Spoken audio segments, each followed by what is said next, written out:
What's up, y'all? Happy Thursday and welcome to this week's What's for Dinner video. I have a couple of meals that I want to share with you guys this week that we enjoyed, along with a delicious strawberry cookie recipe that we have become obsessed with. If you're new here, hello and welcome. My name is Jennifer. I am so happy that you stopped by. I hope you will consider subscribing and sticking around for a while. And if you are returning, thank you so much for coming back. We're going to get on into this video, guys. I hope y'all enjoy.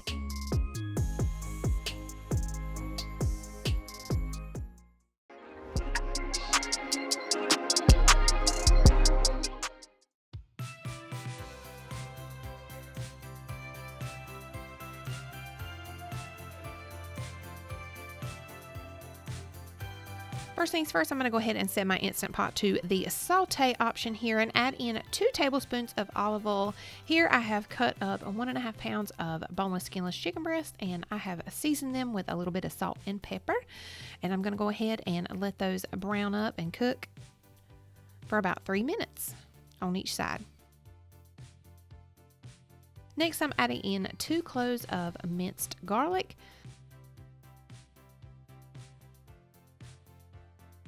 And I'm going to go ahead and let that get cooked up. Next thing, we're going to go ahead and add in our 12 ounces of penne pasta uncooked. And then we're going to add in 5 cups of low sodium chicken broth. Here I'm using Better Than Bouillon, and I'm sure it had all the sodium in it. So you do you.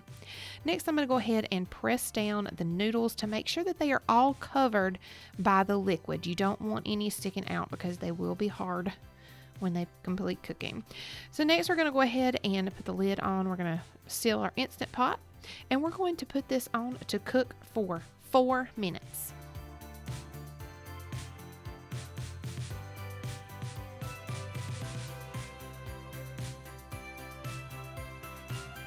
We're going to go ahead and do a manual pressure release as soon as these are completed cooking. And then we're going to add in a 1 8-ounce block of cream cheese, 1 cup of mozzarella cheese, and 1/4 cup of shredded Parmesan. We're going to go ahead and give this a stir to get all of those ingredients incorporated. And you can turn your saute option back on to get the cheese to melt a little bit quicker. Next, I've went ahead and added 2 tablespoons of water and 1 tablespoon of cornstarch, and we're going to add this in, and that will just thicken up that sauce a little bit.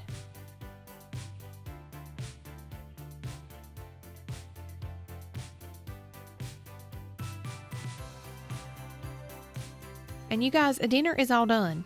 If you like quick and easy, raise your hand. I'm raising my hand. You can't see it, but I'm raising my hand.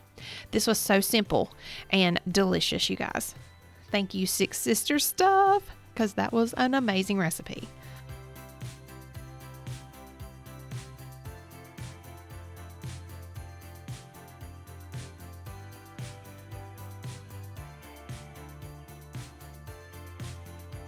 Alrighty, so the hubby requested omelets, so guess what I did? I got in the kitchen and I made us some omelets. So here I'm going to go ahead and crack 3 eggs per omelet, and I did add a little bit of water to that, like maybe a teaspoon to a tablespoon or so, to help fluff up the eggs. Normally I do milk, but we did water tonight.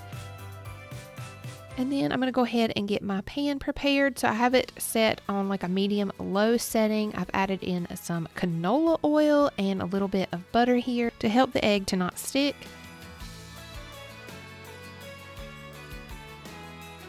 Here I'm going to go ahead and add it in and wait just a few minutes until you see the sides starting to cook up a little bit.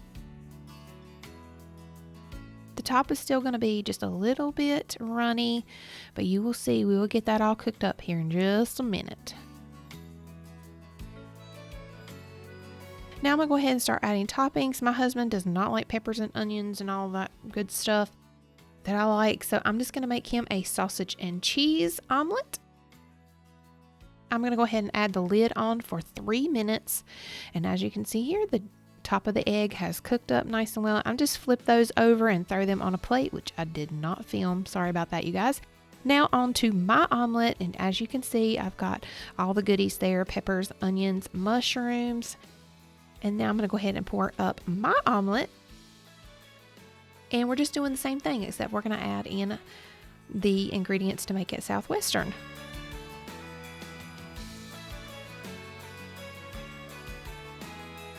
And I am using Colby and Monterey Jack cheese in my omelet if you are curious.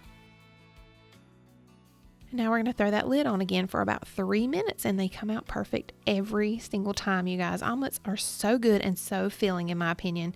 And of course we had to make it look a smiley face.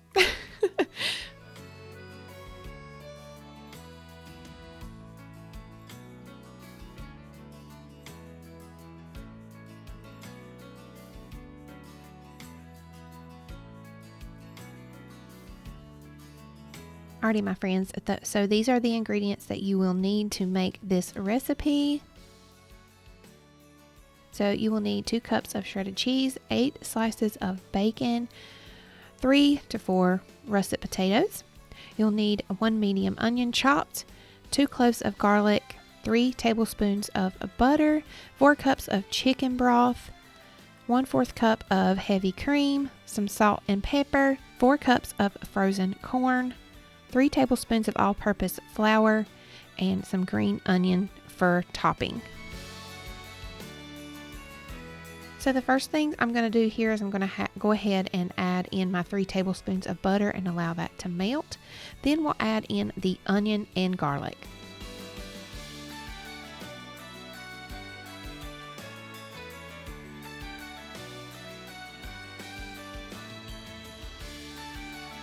Once the onion and garlic have been softened for about 4 minutes, we're going to go ahead and add in the 3 tablespoons of all-purpose flour.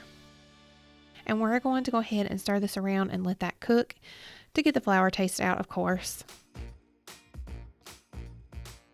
And this is all taking about a minute or so.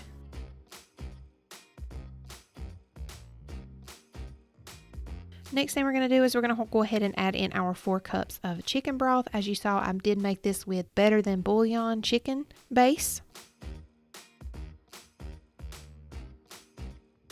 And next I'm going to go ahead and add in all of my cubed up potatoes. And I'm going to go ahead and allow these to cook on a medium high for about 8 to 10 minutes until they become nice and tender. But you don't want them falling apart.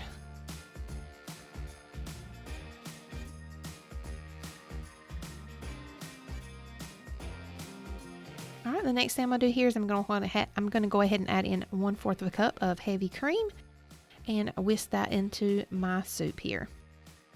Next, we'll go ahead and add in our 2 cups of cheese, and we're gonna stir until that is melted.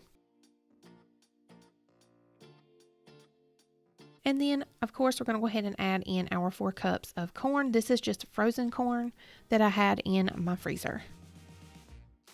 We're going to allow this to cook for about 3 to 5 minutes until it's nice and warm through. And now I did go ahead and cook my bacon prior to, and I've just crumbled that up in a paper towel and added it here at the end.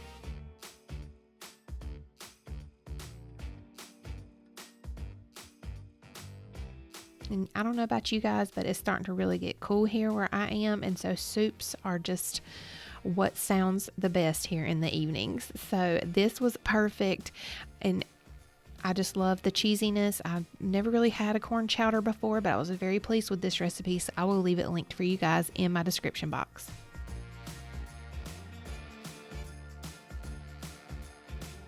All right, and I did go ahead and top mine with bacon, cheese, and green onions.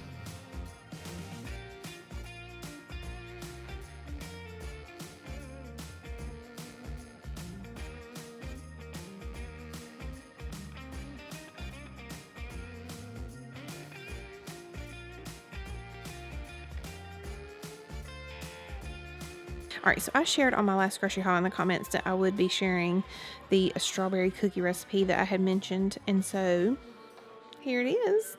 You will need 1 box of strawberry supreme cake mix of your choice. This is the one that I picked because that's the one I used last time and it worked out great.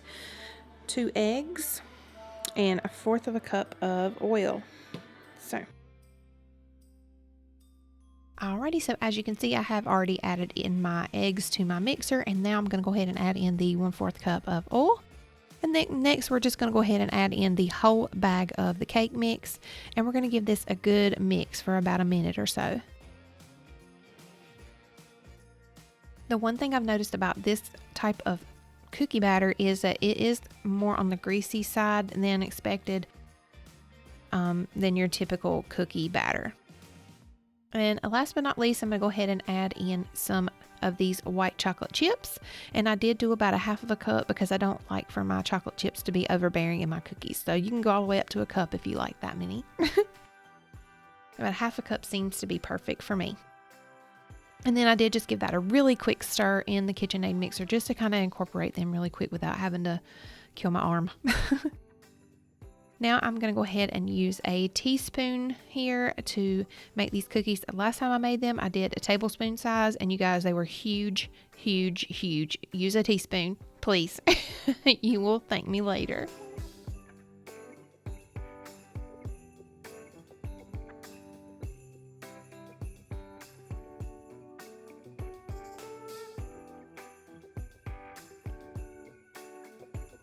All right, I'm going to go ahead and stick these in the oven on 350 degrees for 9 minutes.